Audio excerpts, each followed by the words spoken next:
this track runs to heaven and right back.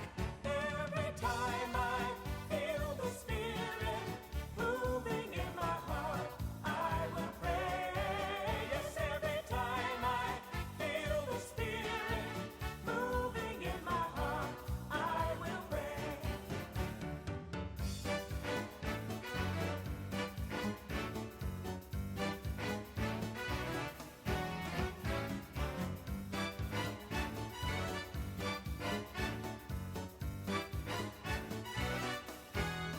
The river Jordan runs right cold, chills the body, not the soul. Ain't but one train on this track, runs to heaven and right back. Every time I feel the Spirit moving in my heart, I will pray. Yes, every time I feel the Spirit moving in my heart, I will pray. Yes, every time I feel the Spirit moving in my heart, I will pray. Yes, every time I feel the Spirit moving in my heart, I will pray.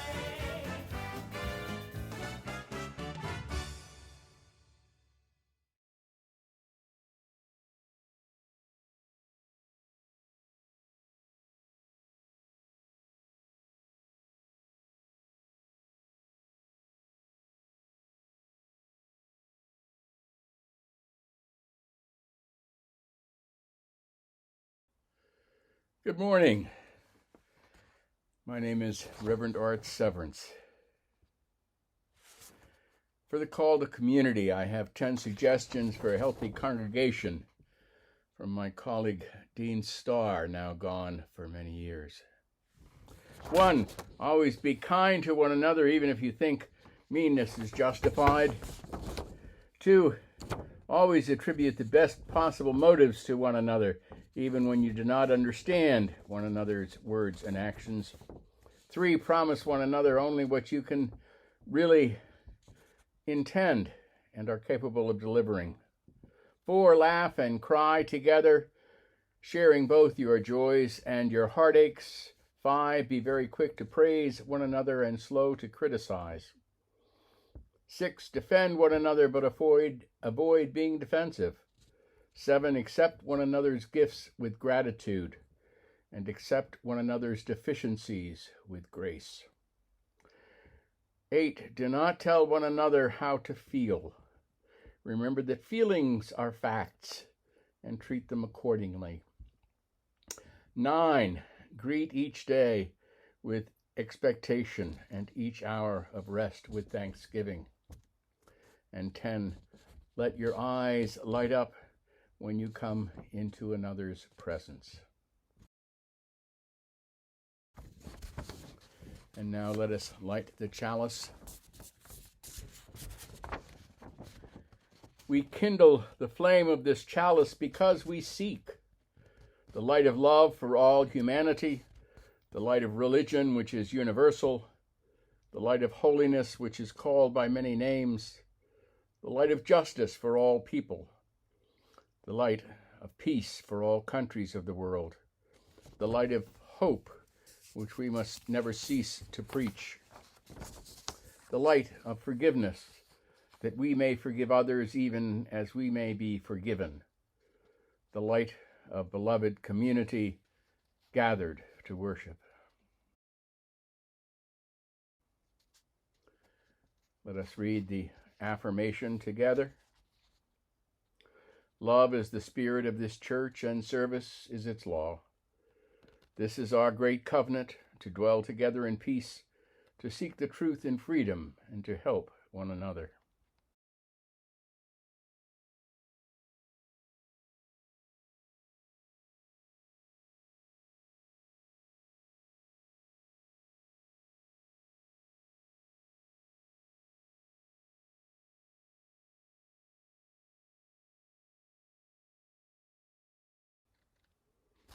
And the opening thought this morning is from Stephen Prothero, from his book, American Jesus, How the Son of God Became a National Icon. Stephen tells us that before the Revolutionary War, it was God the Father that was emphasized, and emphasized that religion wasn't such a big deal as it seems today, interestingly enough. Only 1/5 of the population of New England and the middle colonies were even members of a church. And in the South, which was primarily, by the way, Anglican country, only about 1/8 were affiliated with the church, partly because the African slaves, which were about 2 out of every 5 inhabitants, weren't converted yet. He writes, "Today things are very different. Church membership in the North, roughly 3 out of 5 Americans are affiliated with the church, and Christians of all stripes lavish their love on Jesus. In most European countries, Christianity is passé and Jesus a mere curiosity. In Sweden, for example, there are roughly twice as many atheists as there are active members of the Church of Sweden. In England, more than half of the population claims no religious affiliation, and more than 1 out of 5 deny that Jesus existed.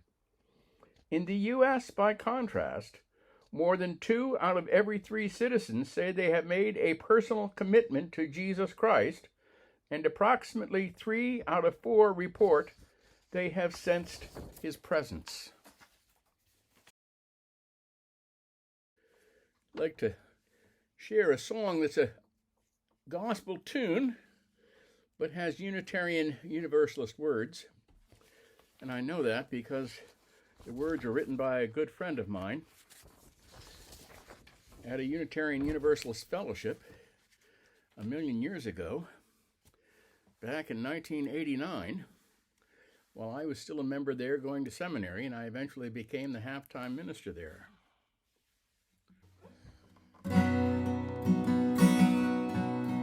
Shall we gather by the river in a circle made of love, sharing, caring, helping, being as the rain falls from above? Yes, we'll gather by the river, beautiful, beautiful river, gather with our friends by the river to build a community of love.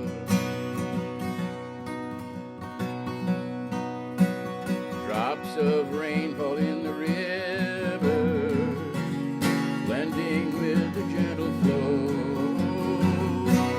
As we reach to touch each other, we can feel the Spirit grow. Yes, we'll gather by the river, beautiful, beautiful river, gather with our friends by the river to build a fellowship of love. Storm and lightning on the river, strife and conflict test our love.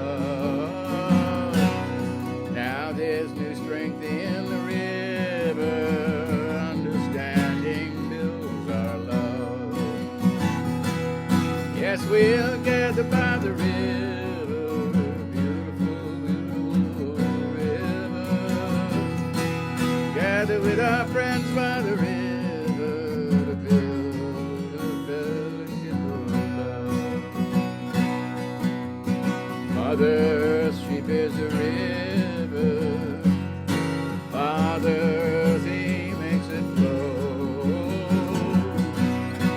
Bind our spirits with the river, in the web of life we grow. Yes, we'll gather by the river, the beautiful, beautiful river, gather with our friends by the river.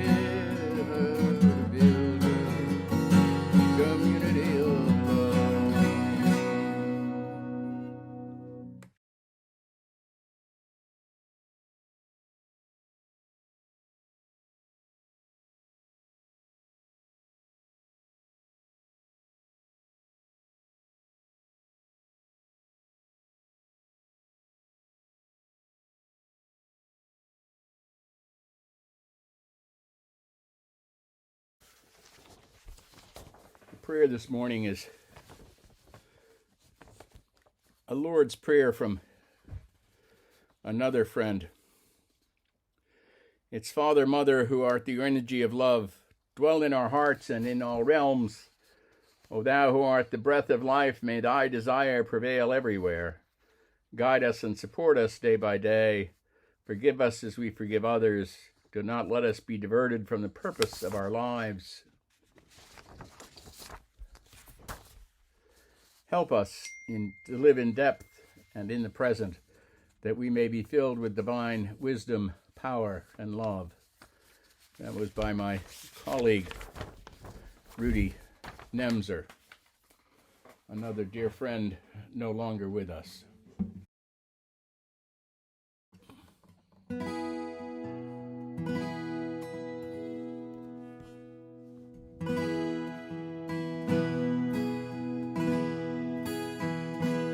There is more love somewhere. There is more love somewhere. I'm going to keep on till I find it. There is more love somewhere.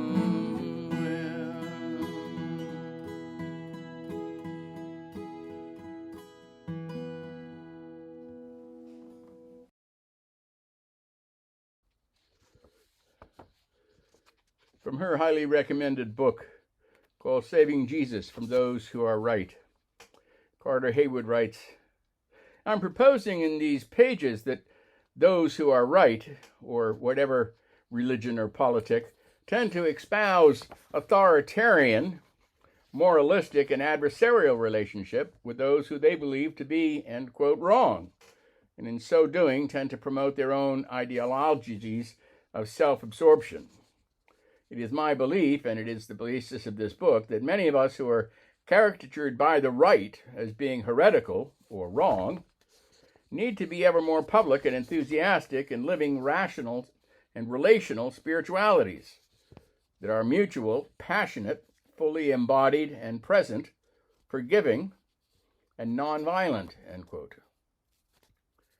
With Haywood, I believe that Jesus and religion is about relationship, and especially the radical power of love for one another, for ourselves, our neighbors, and yea, even our enemies, but ultimately the spirit of love, the religious dimension, the sacred power of the good that calls us to deep living and sharing and meaning. And that the teachings of Jesus are about our mutual responsibility for one another to make up the whole, W-H-O-L-E, the one, and that means things like taking care of one another, and the poor, and the homeless, and the sick, and the suffering. And Jesus tends to sound suspiciously like one of those and us as liberals. And Haywood continues, through his teaching, healing, and prophetic resistance to state-sponsored and religious-based legalism that disregarded human need, Jesus reflected the incarnate, embodied spirit of one who was not then and is not ever solely contained in one human life or religion or historical event or moment. God was Jesus's relational power, more specifically his power for forging right, mutual, relations in which Jesus himself and those around him were empowered to be more fully who they were called to be. We today are also empowered by this same mutual relation.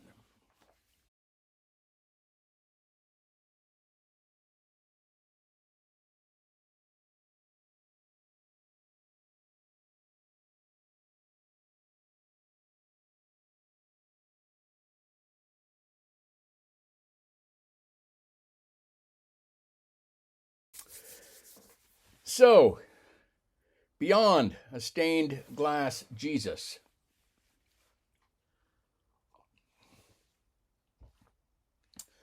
so once upon a time I decided to check to see how our Sunday school was teaching about Jesus one time, and I went to see the first grade class and asked them to tell me about Easter.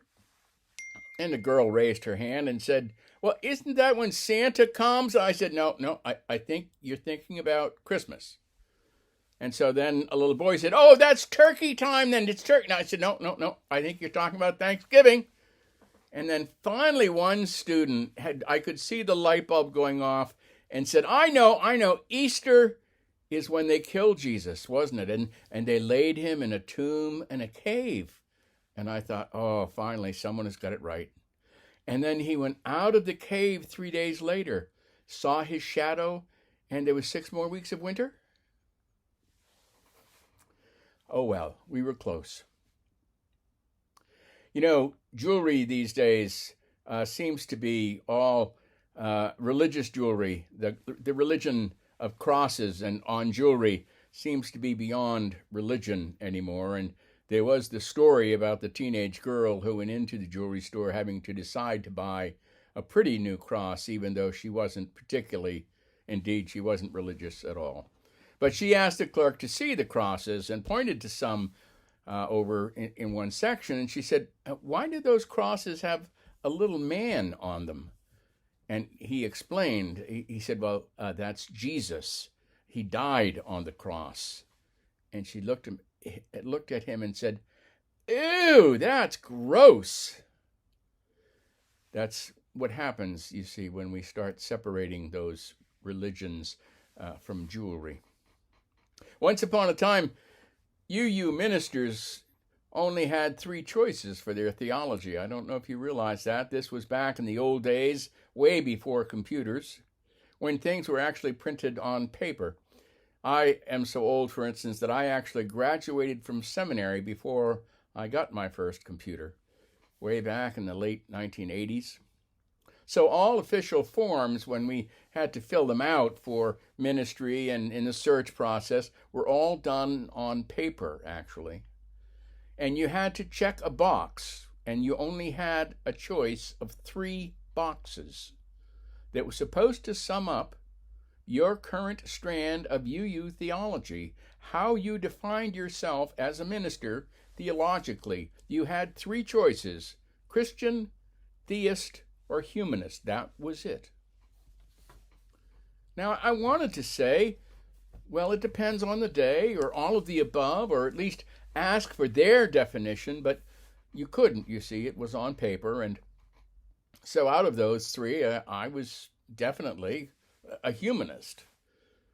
Now, it should seem only fair, then, that the church should also only have 3 choices, but they had a whole bunch of choices because, of course, there was more than one person. But if a minister was supposed to know what he or she was, quote, getting into when they accepted a church, it should be even, don't you think? Now I tend to describe myself more as, quote, a mystical spiritual humanist on the cusp of naturalistic theism. Until I left home for college when I was growing up, I went to church with my family most Sundays, except for summers, which in New England, Protestants are allowed to. They take off for vacation because going to the lake or the ocean or the mountains is worship enough for most New Englanders. For the first 10 years, we lived in a small town, and so I went to a small New Hampshire Union church, which is a combination Baptist and Congregational. And this is where the sermon title comes from, actually. And I wrote a poem that goes with a picture that I had taken when I returned to that little town some years ago, of the only stained glass window in that little church, and it was of Jesus, surrounded by children. And I remember that picture fondly, so let me share the poem. And it is titled, My Stained Glass Jesus. Here is my first Jesus. He loved children, and therefore me. In the only stained glass window of that small white clapboard country New Hampshire church, which my family attended faithfully just about every Sunday, except for summers, because it was the only one in town, that portrayal of Jesus and the children was the focal point of the back wall behind the pulpit and the choir. The message of that Jesus was of a kind, loving, welcoming religion. And I am still okay with that Jesus. Not so much, however, with the ensuing arguments about who he loved more, or who could preach what words, or even what he really said or meant when he said, love one another.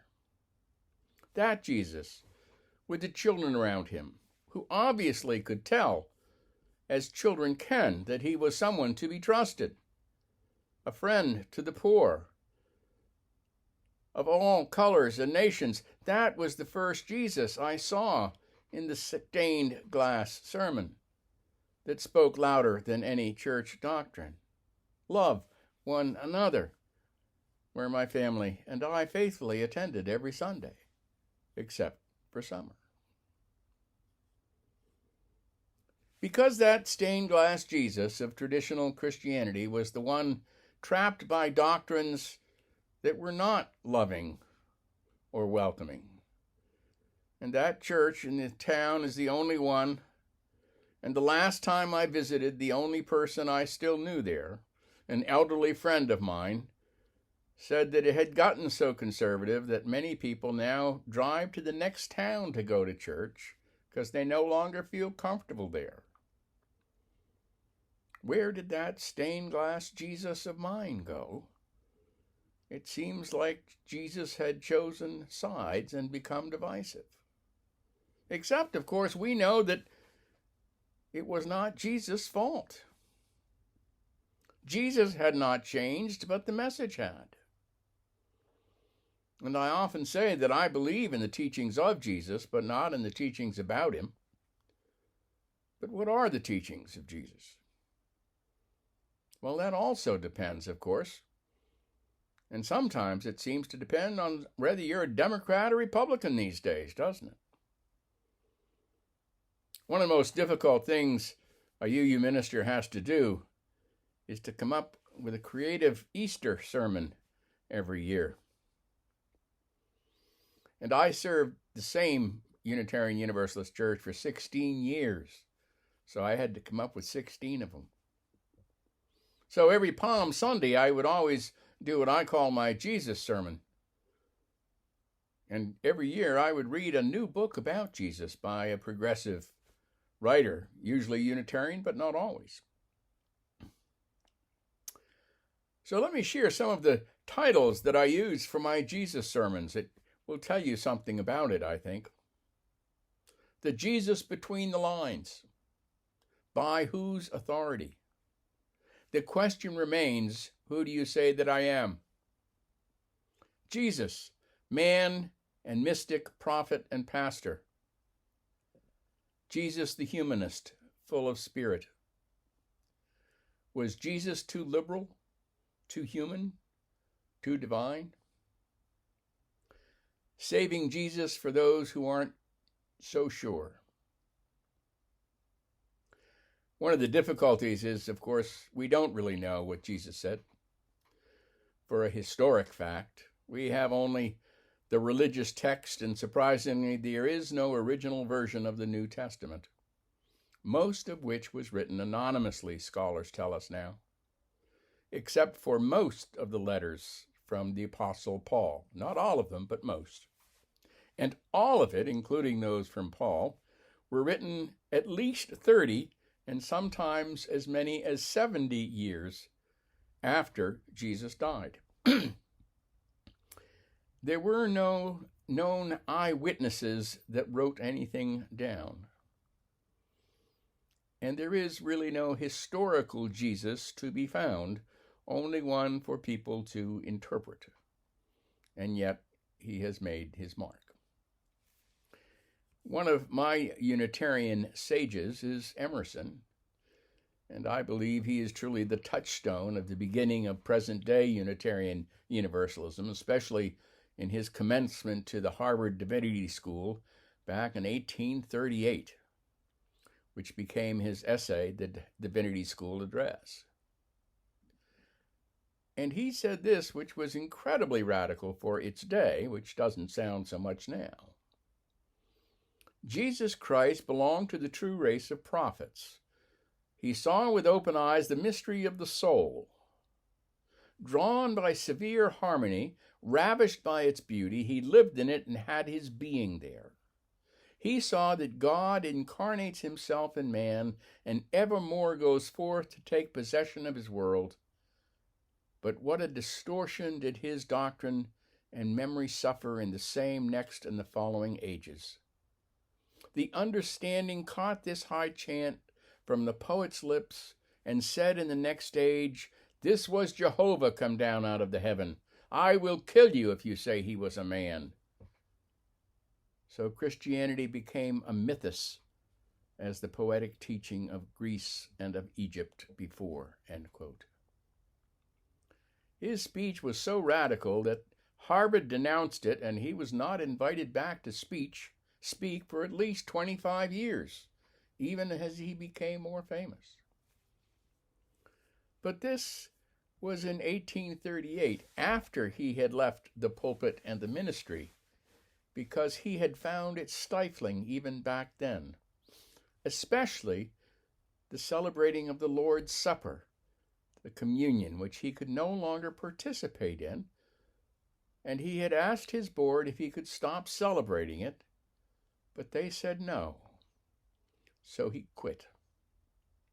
He found the practice repugnant because his views of Jesus was one that did not require a blood sacrifice nor a grisly blood-drinking remembrance of him. Because this was at a time when even Unitarianism was still pretty traditional, though they didn't mention the Trinity anymore.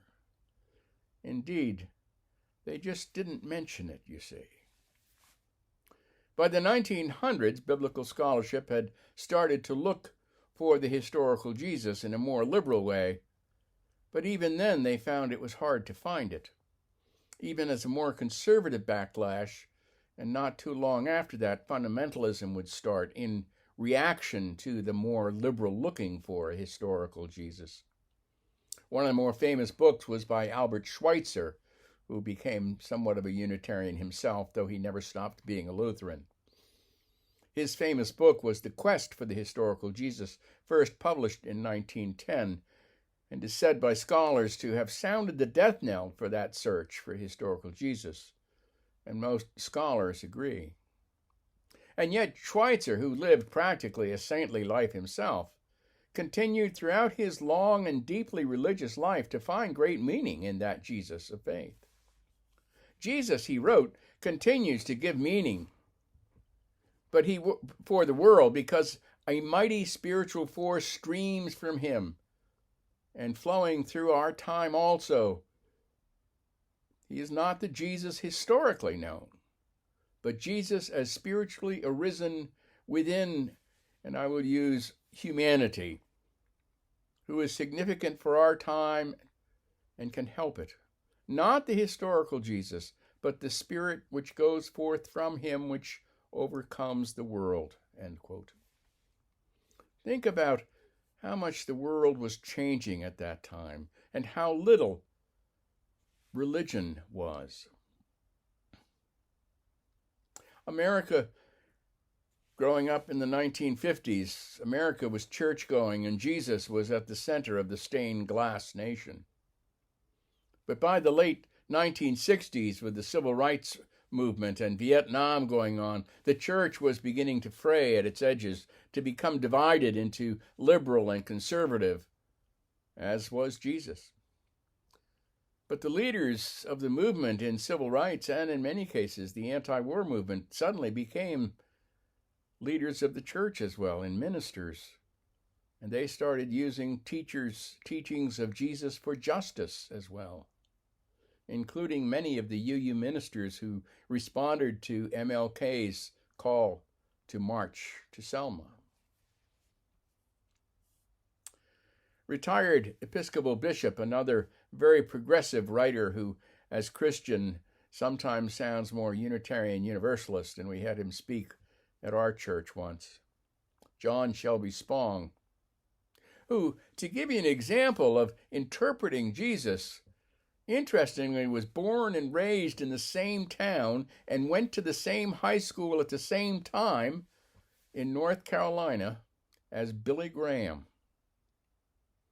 Wrote in a book also highly recommended, titled Jesus for the Non-Religious, writes, I have sought to understand Jesus as a boundary breaker, one who calls people to step outside the circle of their security systems. His was a life that recognized that fear often stifles humanity, builds protective walls, creates defining prejudices, and directs religious systems designed to give security to chronically frightened people. To walk the Christ path is to be empowered to step outside and beyond these various human security systems. It is to walk beyond all religious forms that bind our humanity in order to enter the religionless world of a new humanity. It is to seek divinity not externally, but as the deepest dimension of what it means to be human. It is to enter divinity only when we become free to give ourselves away. It is no longer to speculate about who or what God is, but to act out what God means. It is to look at the fullness of Jesus' humanity and to see in that the presence of the divine. God was in Christ is not a doctrine that leads to theories of incarnation and Trinity. It is an acclamation of a presence that leads to a wholeness, a new creation, a new humanity, and a new manner of living, end quote. Indeed, it could be argued that Jesus brings to his time and even to ours a new and improved concept of God, however we choose to define that term, with an emphasis of love over law and on a concept of God within each one of us, rather than a tribal God who only exists out there somewhere and then only for one tribe. It needs to be said, of course, that this is what the message of Jesus is saying to me, what I intuit from the writings of Jesus, that it is subjective and very definitely only my interpretation, that the checkered history of Christianity has clearly shown that there still is no one right way, no one orthodoxy that all Christians have ever agreed with since the beginning. And heresy has always been around, because after all, heresy in Greek means simply the word choice. Well, it means, of course, wrong choice. The message of Jesus has not been fixed in stone, but is fluid and continually reinterpreted for each new age. It is found and continually reinterpreted. But Jesus has always been a mystic and a prophet. Whether he be divine or part of a trinity, has not always been part of a doctrine, but is entirely accepted only by part of Christianity. Elaine Pagels, author of the Gnostic Gospels and many other great books that I recommend, says that in Gnostic Christianity, which is a kind of a mystical, somewhat intellectual sometimes Christianity, around 50 to 150 of the Common Era spoke of, quote, seeing Jesus as one through whom the divine was manifested and through whose example and teaching they could hope for similar enlightenment. And in another book, the Gospel of Thomas, Jesus said, if those who lead you say the kingdom is in the sky, then the birds of the sky will get there first. If they say it is the sea, the fish will get there first. Rather, the kingdom is inside you and it is outside of you. When you come to know yourself, then you will become known and you will realize that it is you who are the children of the living Father. But if you will not know yourselves, then you are dwelling in poverty, end quote. Jesus speaks of seeking for ourselves, not for accepting religious doctrine or dogma or authority unless it makes sense to us in our hearts and mind, like a Buddha or the Delphic oracle that tells us to know thyself. The Muslim scholar Mobud Ayub, in an essay from a book called The Experience of Religious Diversity says, there are rare individuals who seem to live up to ideal goals which all religions strive toward. The goals are universal's truth in relation to the universe and the transcendent, whether it be an ineffable power, the God of creation, wisdom and love, or a state of bliss and fullness of being, nirvana, heaven, and the like. The prophet, sage, or saint is one who, having himself realized the goal, becomes a leader, teacher, guru, guide, mushid, transmitter of the divine will to humankind, a prophet, a messenger of God, end quote. So who is Jesus? Well, that depends. It depends on each one of us. At the least, he is a mystic prophet, sage, who spoke with a religious authority that inspired people and which did not come from an inherited priesthood, but from within, from a spiritual experience we can only assume out of his religious background of Judaism, which many people, myself included, believe he was trying to reform, not start a new religion from, especially not one based on himself. I might say it this way, that Jesus was love incarnate, and the scriptures say that God and love are the same, and that we all have that potential for incarnating love as well. Therefore, an atheist might incarnate love and need not quibble about whether love exists materially or simply existentially or experientially. Christmas can be a time to celebrate the birth of a new way of seeking religion found in the story of Jesus and does not need any virgin birth. And all the words we hear in a Christmas carol can be translated, interpreted into new and meaningful terms for who we are. And Santa can be the spirit of Christmas as the spirit of giving. Salvation, atonement, can be interpreted as enlightenment, or even in today's language, as being woke. And atonement put into new syllables as at one meant. Our job, it seems to me, should we decide to accept it, our mission impossible, is to live lovingly and help one another, the community and the world, to live lovingly as well. For Jesus is us, at least our potential, and we can change the world into one of love and freedom and food and jobs and justice for all. That's what we might mean by having a saving message of good news. Jesus told me so. Amen, shalom, namaste, and assalamu alaikum. May it be so. The closing song is one of my favorite gospel songs.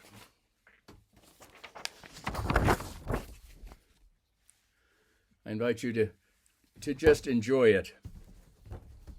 It's in the garden, and I remember using it once at church and inviting people to think of, instead of it talking about Jesus, talking about their mother. My mother has been gone now for many years, and I sometimes think about being in the garden with this song as my mother. It is a beloved that you're in the garden with, so you kind of fill in who that might be.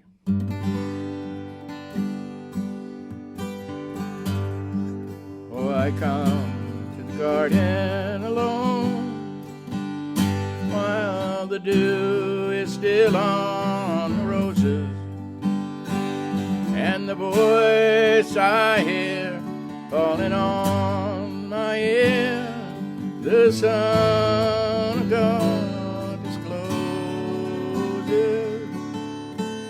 and he walks with me and he talks with me, and he tells me I am his own,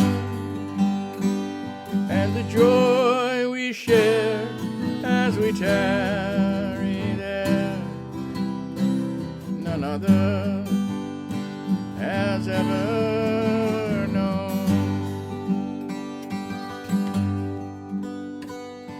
He speaks, and the sound of his voice is so sweet. The birds hush their singing, and the melody that he gave to me within my heart is ringing. Oh, he walks with me, and he talks with me, and he tells me I am his own, and the joy we see as we tarry there, none other has ever known.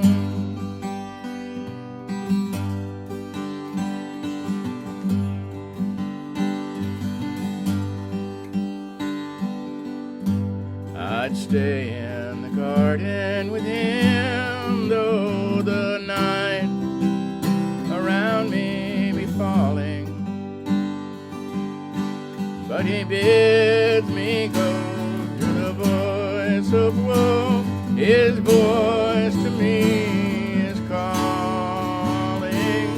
Oh, he walks with me, and he talks with me, and he tells me I am his own, and the joy we share as we tarry there, none other has ever known.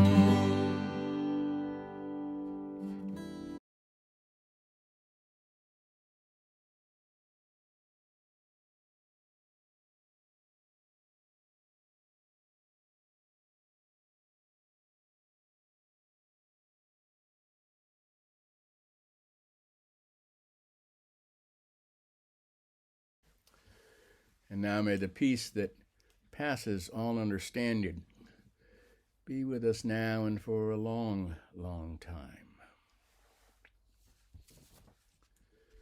And as we extinguish this chalice, but not the light of truth, the warmth of community, or the fire of commitment, these we carry in our hearts until we are together again. Go in peace.